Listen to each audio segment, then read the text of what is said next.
નમસ્કાર, આપ જોઈ રહ્યા છો મંતવ્ય ન્યૂઝ અને શહેરથી ગામ સુધીમાં હું છું આપની સાથે નંદની। સમાચારોની શરૂઆત કરીશું, જેમાં સુરત ખાતેથી આ સમાચાર સામે આવી રહ્યા છે। ગેરકાયદેસર દબાણોને દૂર કરવામાં આવ્યા છે। એમએલએ કુમાર કાનાણી પત્ર બાદ કાર્યવાહી યથાવત જોવા મળી રહી છે। પત્ર બાદ પાલિકા અને પોલીસની કાર્યવાહી યથાવત છે। તો ધારાસભ્ય કુમાર કાનાણી દ્વારા જે પત્ર લખવામાં આવ્યો હતો ને તે બાદ હવે અનેક પ્રકારની ગેરકાયદેસર જે દબાણો છે તેને હટાવવાની કામગીરી હાથ ધરવામાં આવી હતી અને ગેરકાયદેસર દબાણો કરી ટ્રાફિકને નડતર રૂપ દબાણોને દૂર કરવામાં આવ્યા છે। તો આ પોલીસ અને એસએમસી દ્વારા કાર્યવાહી કરાઈ છે। જ્યારે કુમાર કાનાણીએ પોલીસ અને પાલિકા કર્મચારીઓને પત્ર લખ્યો હતો ને તે બાદ હવે કાર્યવાહી યથાવત રાખવામાં આવી છે। પત્ર બાદ પાલિકા અને પોલીસની કાર્યવાહી યથાવત છે। ગેરકાયદેસર જેટલા પણ દબાણો છે સુરત શહેરમાં તેને હટાવવાની કાર્યવાહી હાથ ધરાઈ। વરાછા, બરોડા, પ્રિસ્ટેજ સહિતના વિસ્તારોમાં કામગીરી હાથ ધરવામાં આવી છે। જ્યારે ગેરકાયદેસર દબાણો કરી ટ્રાફિકને નડતર દબાણો દૂર કરવામાં આવ્યા છે। જ્યારે સુરત ખાતેથી આ સમાચાર સામે આવ્યા। ગેરકાયદેસર વસવાટ અને દબાણો દૂર કરવામાં આવ્યા છે।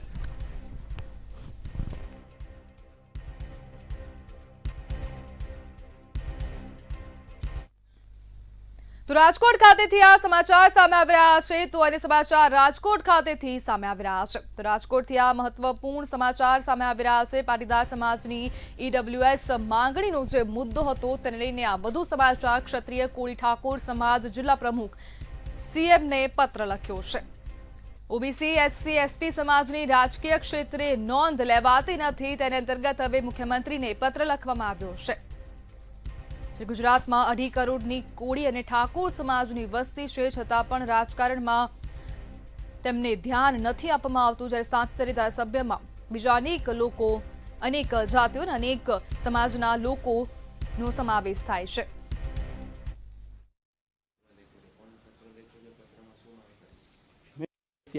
સોશિયલ મીડિયામાં, ટીવી ચેનલોમાં ખૂબ જ ચાલી રહ્યું છે, પણ અત્યારે ઓબીસી, એસસી અને એસટી સમાજની ક્યાંય પણ દોરાવાર ક્યાંય નોંધ નથી। હજી પાપા પગલી નથી, કોઈ સરકારી ક્ષેત્રે નથી, કોઈ નોકરીએ કે નથી, કોઈ રાજકીય ક્ષેત્રે, કોઈ ડેરીમાં કે કોઈ યાર્ડમાં હજી આ સમાજની કોઈ જગ્યાએ છે જ નહીં।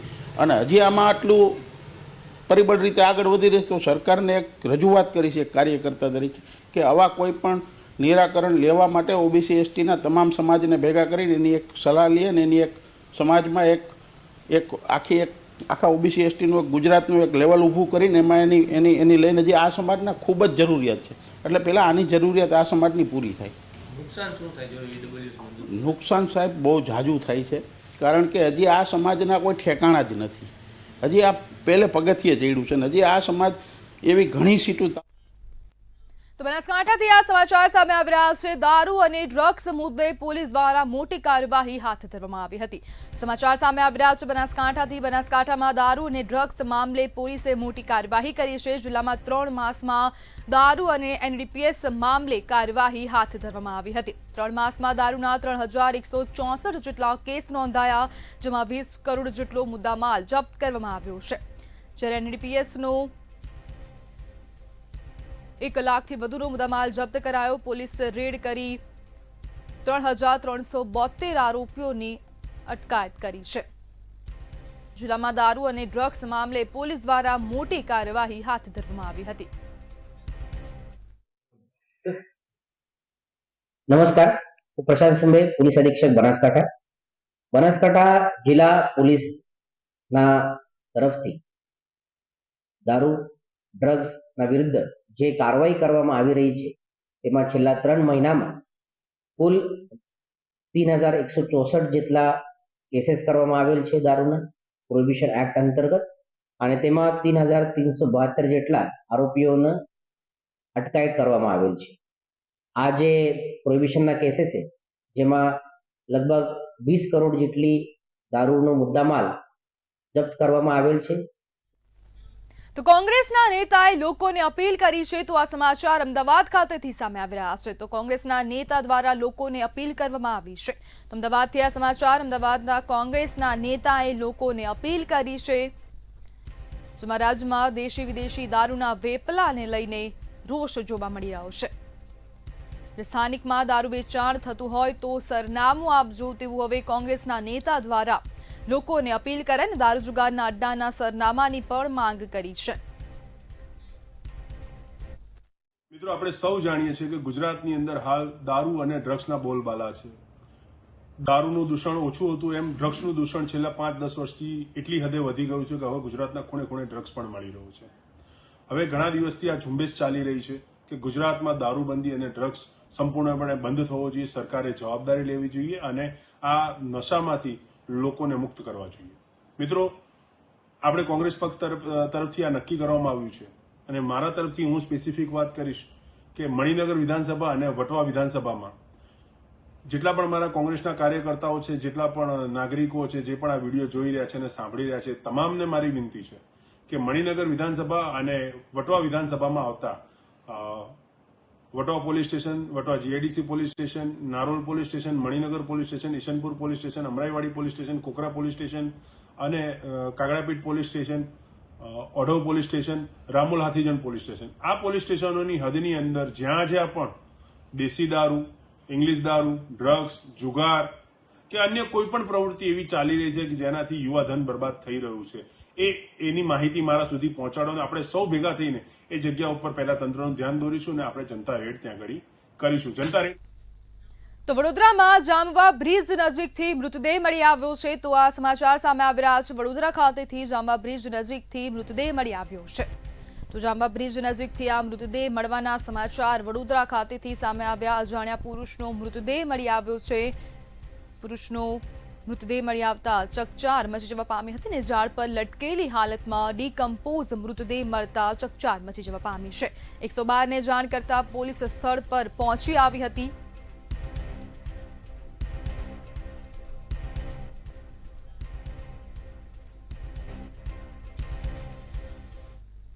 તો ભાવનગરથી ચોરીના સમાચાર સામે આવી રહ્યા છે. તો ચોરીની ઘટના બની છે જામનગરમાંથી. તો આ સમાચાર જામનગરથી કાળિયાબીડ વિસ્તાર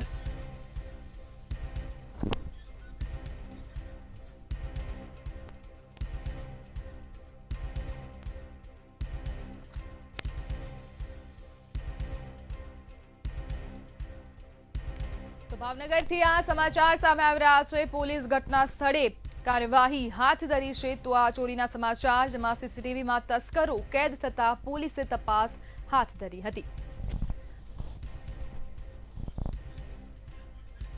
જ્યારે અજાણ્યા તસ્કરને ઝડપી લેવા ચક્રો ગતિમાન કરવામાં આવ્યા છે. તો પોલીસ દ્વારા પણ હવે કાર્યવાહી હાથ ધરાઈ અને તસ્કરો ત્રાટકી દુકાનમાં હાથ ફેરો કરીને પલાયન થયા હતા.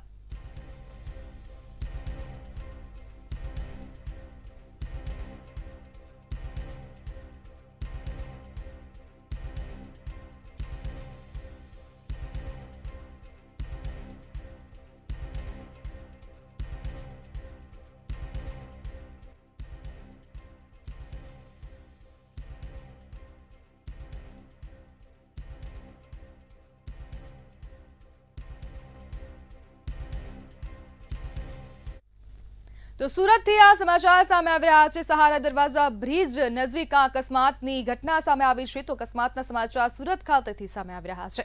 સહારા દરવાજા બ્રિજ પર અકસ્માતની આ ઘટના સુરત ખાતેથી આ સમાચાર સામે આવી રહ્યા છે. રિંગ રોડ બ્રિજ પર બીઆરટીએસ બસનો અકસ્માત સર્જાયો હતો. બીઆરટીએસ બસ નીચે ઉતરતા રેલિંગ સાથે અથડાઈ હતી. જ્યારે બસ અથડાતા રેલિંગને કેટલોક ભાગ તૂટી પડ્યો હતો. તો બીઆરટીએસ બસનો અકસ્માત સર્જાયો છે. બસ ઓવરબ્રિજથી નીચે પડતા બચી ગઈ છે.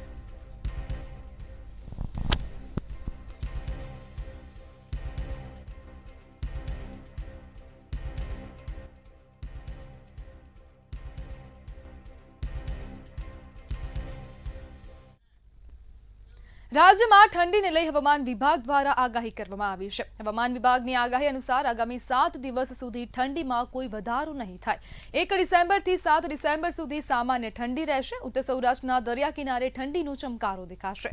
નલિયામાં સૌથી ઓછું તાપમાન 14 ડિગ્રી નોંધાયું છે. રાજ્યમાં 7 ડિસેમ્બર બાદ ઠંડીનો ચમકારો જોવા મળશે. 1 ડિસેમ્બરથી 7 ડિસેમ્બર સુધી સામાન્ય ઠંડી રહેશે. તો હવે આ ઠંડીની આગાહી કરવામાં આવી છે. ઉત્તર સૌરાષ્ટ્રના દરિયાકાંઠે ઠંડીનો ચમકારો દેખાશે. રાજ્યમાં 7 ડિસેમ્બર બાદ ઠંડીનો ચમકારો દેખાશે. રાજ્યમાં ઠંડીને લઈ હવામાન વિભાગ દ્વારા આગાહી કરવામાં આવી છે. આગામી 7 દિવસ સુધી ઠંડીમાં કોઈ વધારો નહીં થાય. હાલ રાજ્યમાં તાપમાન હવે સામાન્ય જોવા મળી રહ્યું છે, ત્યારે 1 ડિસેમ્બરથી 7 ડિસેમ્બર સુધી સામાન્ય ઠંડી રહેશે અને તે બાદ હવે ઠંડીનો ચમકારો અનુભવાશે. 1 ડિસેમ્બરથી 7 ડિસેમ્બર સુધી સામાન્ય તાપમાન રહેશે. રાજ્યમાં 7 ડિસેમ્બર બાદ ठंडीનો ચમકારો દેખાશે. दिन के लिए आज का जो वेदर फोरकास्ट है 1 दिसंबर से लेकर 7 दिसंबर तक मौसम आमतौर पर शुष्क रहने का पूर्वानुमान दिया गया है और जो मिनिमम टेम्परेचर है इसके लिए कोई बड़ा बदलाव नहीं रहेगा, लेकिन उत्तरीय क्षेत्र में टेम्परेचर जो ट्रेंड रहेगा वो थोड़ा फॉलिंग ट्रेंड रहेगा, कम होने का रहेगा। और जो दक्षिण क्षेत्र है या कोस्टल क्षेत्र है, तटीय क्षेत्र है, इसमें थोड़ा सा इंक्रीजिंग ट्रेंड रहेगा, लेकिन वो कोई बड़ा बदलाव मतलब 1 से 2 डिग्री सेंटीग्रेड का अंदर ही होगी। રાજકોટના અનેક વિસ્તારોમાં એક્યુઆઈ 300 ને પાર પહોંચ્યો છે. શહેરના સોરઠિયાવાડી સર્કલ, જામ ટાવર અને યુનિવર્સિટી રોડ વિસ્તારમાં ગાઢ ધુમ્મસ જોવા મળી રહ્યો છે. બેફામ ગતિએ થતું બાંધકામ અને ઉડતી ડસ્ટના કારણે એક્યુઆઈ વધ્યો છે. હવાનું પ્રદૂષણ ઘટાડવા માટે તંત્ર જાગ્યું છે. શહેરમાં વધુ કેટલાક વૃક્ષોની જરૂર છે, તેની ગણતરી આરએમસી દ્વારા કરવામાં આવશે.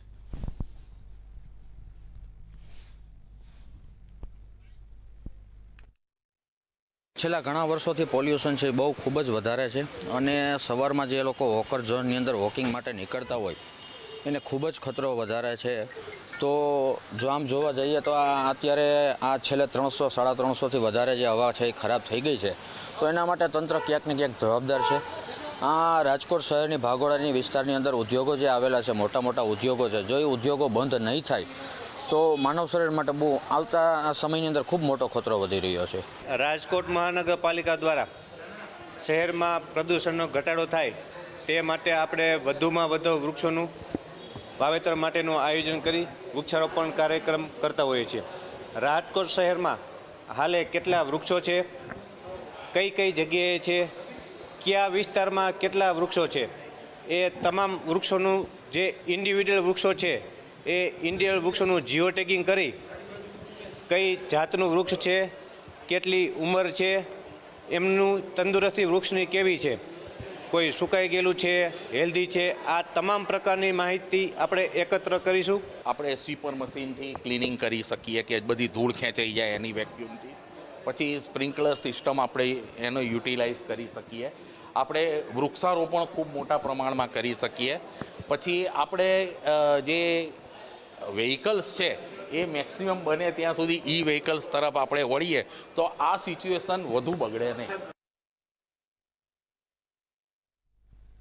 સુરતના ઉધના મગદલ્લા રોડ ઉપર અકસ્માતની ઘટના બની હતી. અકસ્માતમાં કેટીએમ બાઇક ચાલકનું મોત નીપજ્યું હતું. યુનિવર્સિટીથી બ્રેડ લાઇનર બ્રિજની તરફ જતા અકસ્માત સર્જાયું હતું, જ્યારે કેટીએમ બાઇક ચાલકે સ્ટીયરિંગ પરથી કાબુ ગુમાવતા અકસ્માત થયાનું અનુમાન છે. જ્યારે અકસ્માત બાદ ચાલકનું માથું અને ધડ અલગ થઈ ગયું હતું. આ ઘટનામાં 18 વર્ષીય પ્રિન્સ પટેલ નામના યુવકનું મોત નીપજ્યું હતું. જ્યારે ઘટનાની જાણ થતાં પોલીસે ઘટના સ્થળે પહોંચીને ગુનો નોંધીને તપાસ હાથ ધરી છે.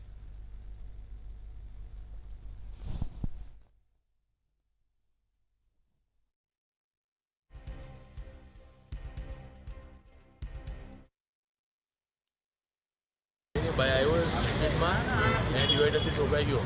પછી મેં ગાડી એટલી ચાલતી ગઈ, અમે લોકો પણ ગભરાઈ ગયા. એટલે શું થયું તે અકસ્માતમાં? કંઈ નહીં, વાઇબ્રેટ થઈ ગયેલી એની ગાડી ડિવાઈડરમાં, એટલે ઠોકાઈ ગઈ, એની ગાડી સ્લીપ થઈ ગઈ. પછી વ્યક્તિનું કઈ રીતે હાલત હતી? અમે જોયું એટલે ખોલ્યું ને માથું જ નહીં હતું, મોઢું જ હતું જ નહીં. તો અમે લોકો જોઈને ગભરાઈ 108ને બોલાવી, 108 તરત આવી.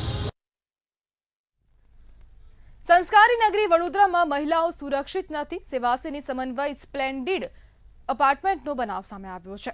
એપાર્ટમેન્ટમાં દારૂની પાર્ટીઓ ચાલતી હોવાના આક્ષેપ કરવામાં આવ્યા છે. રેસિડેન્શિયલ યુનિટમાં હોટેલને લઈ મહિલાઓને ભારે હેરાનગતિ થઈ રહી છે. ભારે આક્રોશ સાથે નાગરિકો વડોદરા મનપા કચેરી પહોંચ્યા હતા. પોલીસ પણ સ્થાનિકોને સાથ ન આપતી હોવાનો પણ આક્ષેપ કરવામાં આવ્યો છે.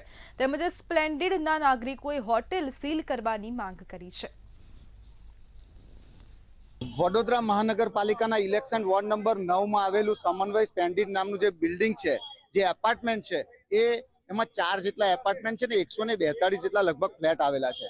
ત્યાં કોઈક ઈસમ દ્વારા 4 ફ્લેટને ખરીદી અને 4 ફ્લેટની અંદર હોટલનો બિઝનેસ ચાલુ કરી દેવામાં આવે છે. ઓયો થ્રુ એનું બુકિંગ કરવામાં આવે છે અને કોઈક 2 કલાક માટે આવે, કોઈ 4 કલાક માટે આવે, કોઈ 5 કલાક માટે આવે, કોઈ 5 દિવસ માટે આવે, પણ એ પણ વિદેશના લોકો બુકિંગ લે છે. એટલે સ્વાભાવિક છે કે આઉટ ઓફ ગુજરાતના લોકો છે ત્યાં બેફામ દારૂની પાર્ટીઓ ચાલતી હોય છે. ત્યાં મહિલાઓને લિફ્ટમાં જવું હોય તો બિચારી સુરક્ષિત નથી, એટલે લોકોએ લિફ્ટનો ઉપયોગ બંધ કરી દાદરથી ઉતરવાનું ચાલુ કરી દીધું છે. સંસ્કારી નગરીમાં સેવાસી અસુરક્ષિત. સંસ્કારી નગરી કહેવાય છે, સલામત નગરી કહેવાય છે, પરંતુ સંસ્કારી નગરજનોને હવે સુરક્ષાથી ખતરો છે. એટલે આજે સેવાસી સમન્વયના નાગરિકો પહોંચ્યા છે વડોદરા મહાનગરપાલિકા કચેરીએ અને પ્લે કાર્ડ બનાવ્યું છે કે સમન્વય સ્પ્લેન્ડિડ સોસાયટીમાં ચાલતી ગેરકાયદેસર પ્રવૃત્તિઓ બંધ કરો. ખરેખર સંસ્કારી નગરી માટે શરમજનક બાબત કહેવાય. પહેલા આપણે સવાલ એ પૂછીશું કે સુરક્ષાનો સવાલ છે તો તમે મહાનગરપાલિકા કચેરી રજૂઆત કરવા કેમ આવ્યા? સાહેબ, અમારા સોસાયટીમાં એક કંપની જેબીટી હોસ્પિટાલિટી, જેમણે 4 ફ્લેટ બુક કર્યા છે, એ પોતાનો ફ્લેટ હોટલ માફિક વાપરે છે. હોટલના રીતે 2 કલાક માટે, 7 કલાક માટે, 2 દિવસ માટે, અને જે વ્યક્તિ આવે છે તે અન્ય રાજ્યોના, અન્ય દેશોના વ્યક્તિ આવે છે, જેનું પોલીસ વેરિફિકેશન કોઈ જગ્યાએ થતું નથી. અમે પોલીસ પ્રશાસન પાસે ગયા હતા, એમણે ચોખ્ખી ના પાડી દીધી છે કે આ તમે રોકી ના શકો, અને તમે જો રોકશો તો તમને જેલમાં પૂરી દેવામાં આવશે. આ ભાયલી તાલુકા પોલીસ સ્ટેશન મેં ગયા હતા, એમને અમને કીધું કે તમને જેલમાં પૂરી દેવામાં આવશે તમે જો રોકશો તો. તમે પોલીસને દારૂ પાર્ટીના એના વિડીયો પુરાવા આપ્યા છે? આ મારા પાસે વિડીયો છે, પુરાવા આપ્યા છે, બધું બતાવેલું છે, બધા જે બનાવ બનેલા છે એ બધું કીધું છે. તે છતાંય એ લોકો અમારો સાથ આપવા માટે તૈયાર નથી. એટલે અમે આજે વીએમસી કમિશનર સાહેબને મળવા આવ્યા છીએ કે આ તાત્કાલિક બંધ કરાવવું જોઈએ. એટલે પોલીસ જેની સુરક્ષાની જવાબદારી છે તે નથી. બેન, સરકાર મહિલાની સુરક્ષા માટે કામ કરી રહી છે, તમને શું તકલીફ પડી રહી છે? એ જ અમારી સોસાયટીમાં અત્યારના હવે આવું ચાલી રહ્યું છે. હોટલ તરીકે ચાલે છે, રૂમ તો ના ચાલે ને. રેસિડેન્શિયલ પ્રોપર્ટીઝ છે, ફેમિલીઝ રહે છે, ત્યાં ગેરકાયદે કામ ના ચાલે નથી. એ વસ્તુ એક્સેપ્ટેડ નથી અમારા સોસાયટીથી. મહિલાઓને ત્યાં શું તકલીફ પડી રહી? મહિલાઓને બધા અજાણ્યા માણસો આવે, ત્યાં કોઈને ઓળખતા ન હોય, કોઈનું વેરિફિકેશન ના થયેલું હોય, કોણ માણસ ક્યાંથી આવે છે અમને ખબર ના હોય, તો ઓફકોર્સ એ તો અસુરક્ષા છે જ. કોઈ છોકરું છે, કોઈ ઉપાડી ગયું, કશું થયું, હવે એની રાહ તો ન જ જોવાય. એટલે ડેફિનેટલી અસુરક્ષા તો છે જ અમારી. એટલે પ્રધાનમંત્રી મહિલા સુરક્ષાની વાત કરતા હોય, જ્યારે રાષ્ટ્રપતિ મહિલા હોય, ત્યારે સંસ્કારી નગરીમાં મહિલાઓ સુરક્ષિત નથી અને પોલીસ આવા વેપારીઓને રક્ષણ આપી રહી છે. કેમેરામેન મિલિંદ મેલે સાથે નિલેશ મંપટ, મંતવ્ય ન્યૂઝ, વડોદરા. વડોદરાના હરણી વિસ્તારના આ સમાચાર છે, જેમાં શુભમ ઇલાઇટના નાગરિકોએ પાણી, ગટર, રોડ જેવી પ્રાથમિક સુવિધા ન મળતા રોષ ઠાલવ્યો હતો. જ્યારે મહાનગરપાલિકામાં વેરો ભરવામાં આવે છે, છતાં પણ ગટર, રોડ, પાણી સુવિધાથી વંચિત રાખવામાં આવે છે. ઉડતી ધૂળની ડમરીઓથી નાગરિકોને શ્વાસ લેવામાં તકલીફ પડી રહી છે. ત્યારે નાગરિકોએ કોર્પોરેટર, ધારાસભ્ય, મહાનગરપાલિકાના સત્તાધીશોને અનેકવાર રજૂઆત કરવા છતાં પણ કાર્યવાહી ન કરતા હોવાનું નાગરિકોએ જણાવ્યું છે. સ્માર્ટ સિટીનો અંધેર વહીવટ. વડોદરા શહેરને સ્માર્ટ સિટી બનાવવા પ્રધાનમંત્રી નરેન્દ્ર મોદી અને ગુજરાત સરકારના મુખ્યમંત્રી ભૂપેન્દ્રભાઈ પટેલ કરોડો રૂપિયાની ગ્રાન્ટ આપે છે, પરંતુ હજુ પણ સ્માર્ટ સિટી વડોદરાના સ્માર્ટ વિકસિત વિસ્તાર હરણીમાં હજુ નથી પાણી અને ડ્રેનેજની સુવિધા આપવામાં આવી રહી. આપ સ્ક્રીન પર જોઈ રહ્યા છો એમ આ હરણીથી મોટના જતો વિસ્તાર છે. આ શુભમ ઇલાઇટ એપાર્ટમેન્ટ છે અને અહીંયા વેરો આપવામાં આવે છે, પરંતુ નાગરિકો આક્રોશ ઠાલવી રહ્યા છે કે પાણી કે રોડની સુવિધા નથી. આપણે અહીંના નાગરિકો સાથે વાત કરીશું. શું કહો છો? સ્માર્ટ સિટી છે, પાણી, ડ્રેનેજ, રોડની સુવિધા છે? ના, બિલકુલ નહીં. વેરો અમે ભરી રહ્યા છીએ, પણ અમને ડ્રેનેજ અને પાણીની કોઈ જ સુવિધા હજી સુધી મળી નથી. છેલ્લા 6-7 વર્ષથી અમે વેરો ભરી રહ્યા છીએ, બરાબર. અને રોડની તો વાત જ શું કરવી. રોડ તો અમારો તૂટી ગયો છે. ત્યાર પછી બહુ બધાને કીધું, પણ કોઈ એના માટે એક્શન લેવા તૈયાર નથી. થોડું થોડું કરીને બધા જતા રહે છે અને એકલી ધૂળ ઉડે છે. તમે પણ જોઈ શકો છો કે કેવી ધૂળ ઉડી રહી છે. અને અહીંયા આગળથી કોન્સ્ટન્ટ બસો અને બધું જઈ રહ્યું છે. તો એના માટે પ્લીઝ તમે લોકો કોઈ એક્શન લો તો અમારા ઉપર મહેરબાની રહેશે તમારી. આપણે અન્ય મહિલા છે એને પૂછ્યું, શું કહેશો? અહીંયા થીંગડા કરવા આવ્યા હતા રોડના અને જતા રહ્યા, તમે શું જોયું ત્યાં આગળ એ વખતે? એ લોકો ખાલી ઠીંગડા કરીને જતા રહે છે, પ્રોપર રોડ બનાવતા નથી. બનાવેલા રોડ અમે પણ બનાવેલો તોડી નાખીને ગયા છે, અને જ્યારે કરીએ છીએ તો હા કરીશું કરીને કોઈ જ અમને ફેસિલિટી આપવામાં આવી નથી રહી. અહીંયા આગળ અમે લોકો પરેશાન થઈ ગયા છે. અમારા ઘરમાં એકલો નર્યો સિમેન્ટ બધાને હેરાન કરી મૂક્યા છે. એટલે પ્રોબ્લેમ છે અત્યારે, શ્વાસની તકલીફ વાળાને બહુ જ પ્રોબ્લેમ થઈ રહેલો છે. અને કેવો છોકરો કામ કરી રહ્યો હતો? 11 વર્ષનો છોકરો અહીંયા આગળ લેબર વર્ક કરી રહેલો છે, અને ગવર્મેન્ટે પ્રધાનમંત્રીએ ના પાડી છે કે લેબર વર્ક કરવાનું નથી, છતાં બી આ ગવર્મેન્ટ કરાવી રહેલી છે બરોડાની વીએમસી. વેરો નહીં ભરે તેવું પણ નાગરિકો કહી રહ્યા છે. જ્યારે વેરાનું વળતર જ ના મળતો હોય તો વેરો શું કામ? અને પ્રધાનમંત્રી કહે છે કે છેવાડાના નાગરિક સુધી સુવિધા, પરંતુ સ્માર્ટ સિટીમાં જ નાગરિકો સુવિધા માટે વલખા મારે છે અને કોન્ટ્રાક્ટરમાંથી કોર્પોરેટર બનેલા લોકો રાજમહેલ બનાવી રહ્યા છે. કેમેરામેન મિલિંદ મેલે સાથે નિલેશ બ્રહ્મભટ્ટ, મંતવ્ય ન્યૂઝ, વડોદરા.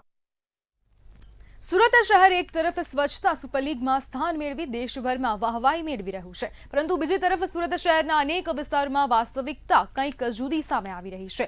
ગંદકીના ઢગલા, ગંદા પાણીનો બેફામ નિકાલ જેવી પરિસ્થિતિઓ સુરતમાં હવે સામાન્ય બની ગઈ છે. પીવાના પાણીમાં પણ ડ્રેનેજનું પાણી ભળી રહ્યું હોવાનું અડાજણ ગામવાસીઓએ મંતવ્ય ન્યૂઝ સમક્ષ પોતાની વ્યથા વ્યક્ત કરી છે. અનેકવાર રજૂઆતો અને અરજીઓ કરવા છતાં પાલિકાના અધિકારીઓ દ્વારા કામગીરી કરાઈ નથી. સુરતના અડાજણ ગામ ખાતે આવેલા દરજી મોહલ્લા ખાતે છેલ્લા કેટલાક દિવસોથી ગંદા અને દુર્ગંધવાળા પાણીની ફરિયાદો ઉઠી રહી છે. ફરિયાદો ઉઠ્યા બાદ અહીંના જે મોહલ્લાવાસીઓ છે કે ગામવાસીઓ છે તેઓ દ્વારા સુરત મહાનગરપાલિકાને ઓનલાઈન અરજી કહો કે પછી ફરિયાદ કહો, દરેક વસ્તુ કરી છે, પરંતુ આ સમસ્યાનું કોઈ નિરાકરણ નહીં. આ પાણીથી શું તકલીફો થાય છે એ વિશે આપણે આ મહિલાઓથી વાત કરીને જાણીને કે એમનું શું કહેવું છે. બેન, તમારા અડાજણ ગામની અંદર આ જે દરજી મોહલ્લા છે એમાં કેવું પાણી આવે છે, શું તકલીફ છે? પાણી પીળું આવે છે ને વાસ મારે છે. શું તકલીફ થાય? કોઈને એમને છે ને અમને ફાવતું નથી પાણી, ને પેટમાં પણ દુખે છે. પેટમાં દુખે છે અને એ પાણીના કારણે કેવું તમને અનુભવ થાય છે? બાળકો વિશે કેટલું જોખમ? બાળકોને પણ શરદી, ખાંસી, ઝાડા ઉલટી થઈ જાય છે આ પાણીના કારણે. અને શું તકલીફ રહી બીજી? તકલીફમાં રસોઈ પણ પીરું પાણી દેખાય છે, રસોઈમાં પણ સ્વાદ નથી આવતો ને બહુ જ ગંધાય છે પાણી. પાણી બહુ જ ગંધાય, પીળું પાણી હોય, પણ ભાઈ શું કોઈ ફરિયાદ કરવામાં આવી કે કોઈ નિરાકરણ ખરી એનું? છેલ્લા 4 દિવસથી હું ફરિયાદ કરું છું. મારી પાસે જેવી ફરિયાદ આવી કે પાણી દુર્ગંધ મારતું આવે છે, મેં પાણી પહેલાં તપાસ કરી. પાણીની અંદર ફીણ પણ છે, દુર્ગંધ પણ છે, અને અતિ તીવ્ર વાસ. એ પાણી પીવા લાગે છે. માનો કે આ લોકોને ત્યારે કદાચ આરો પ્લાન હશે, પણ જે લોકોને આરો પ્લાન નથી ને એ લોકોને તો મુશ્કેલી છે. મારા પપ્પા છે 94 વર્ષ ઉંમરના છે, એ આ પાણી જોઈને ચોંકી ગયા, મારે પીવું કેવી રીતે? એટલે આખી વડાજણની અંદરની જે ડ્રેનેજ સિસ્ટમ છે ને છેલ્લા કેટલા દિવસથી ફેલ છે. મારે 4 દિવસથી ફરિયાદ કરવા છતાં કોઈ અધિકારી ફરકો નથી વડાજણમાં. વાત સાચી છે. જો તંત્રને ખરેખર પડી હોત તો આ રીતની ઘટના સામે નહીં આવત, લોકો બીમાર નહીં પડે. રોગચાળો ખરી? રોગચાળો એટલે હા છે જ, મારા જ ઘરમાં છે. હું જ માંદી છું ખુદ, અને ડાયરિયાનો પ્રોબ્લેમ છે, તાવ આવે છે પાણીને કારણે. આરો નાખ્યું છે છતાં એટલું ગંદુ પાણીને વાસ આવે છે અને એટલી તકલીફ થાય છે. ઘરમાં બધા જ માંદા છે. આરો છે, ફિલ્ટર છે, દરેક જાતની સુવિધા બહારથી પાણી લઈને વેચાતું પણ આવવું પડે, પરંતુ સુરત મહાનગરપાલિકાના અધિકારીઓના પેટનું પાણી નથી હલતું. આ જે જીવ કહી શકાય, માનવ જીવ જે કહી શકાય, તેઓના સ્વાસ્થ્ય સાથે ચેડા કરવામાં આવી રહ્યા છે. સુરત મહાનગરપાલિકા આડે દિવસે લોકોને દંડ કરતી હોય ગંદકી માટે, અને જ્યારે ખુદ ગંદુ પાણી અહીં આવી રહ્યું છે તેને લઈને કોઈ જાતની કોઈ જવાબદારી કે કોઈ પણ ઉત્તર આપવા તેઓ તૈયાર નથી, જેવું સ્પષ્ટ આ ગામવાસીઓનું કહેવું છે. કેમેરામેન શોએબ શેખની સાથે રાબિયા સાલે, મંતવ્ય ન્યૂઝ, સુરત. તો સમાચારમાં આગળ વાત કરીએ તો ગાંધીનગરથી આ સમાચાર સામે આવી રહ્યા છે. ખાણ ખનીજ વિભાગ દ્વારા રેતી ખનનનો પર્દાફાશ કરવામાં આવ્યો છે. તો ગાંધીનગરથી આ સમાચાર સામે આવી રહ્યા છે. ખાણ ખનીજ વિભાગ દ્વારા રેતી ખનનનો પર્દાફાશ કરવામાં આવ્યો છે. સાબરમતી નદીમાં રેતીનું ખનન કરવામાં આવતું હતું, તો હવે તેનો પર્દાફાશ કરવામાં આવ્યો છે. તો માધવગઢના અમરાપુર પાસે નદીમાં ખનન કરતા હતા અને તે લોકોને હવે ઝડપી પાડવામાં આવ્યા છે.